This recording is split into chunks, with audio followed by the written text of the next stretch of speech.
Il est important de préciser quelques points,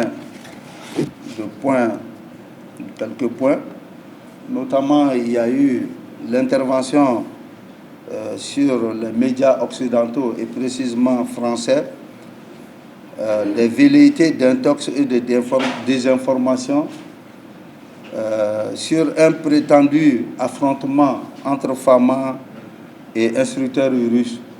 C'est du faux, c'est de la désinformation. Et il parle plutôt de Wagner.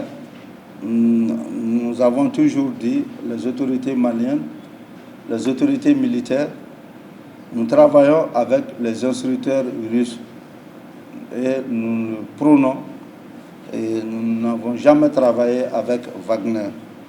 Et quant à dire qu'il y a eu des affrontements ou bien un affrontement en Songo entre les FAMA et ses instructeurs, c'est du faux, c'est de l'intox, c'est de la désinformation. Donc, et comme je vous le disais tantôt, les exactions sur les populations à Niaouro, à Bouni, c'est des velléités d'intox de notre ami, ancien ami, qui veut à tout prix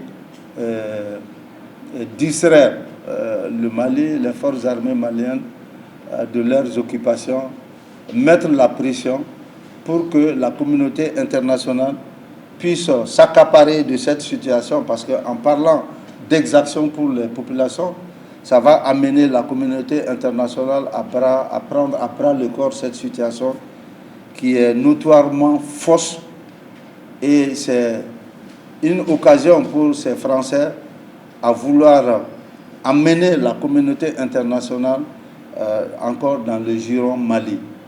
Et alors nous protestons contre ces accusations. Elles sont fausses, elles sont dénuées de tout fondement.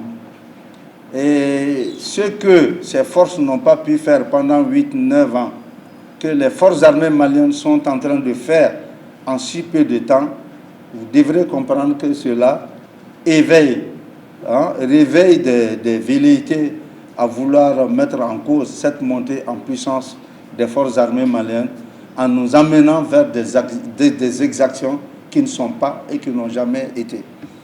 Vraiment, c'est pour éclaircir ces points.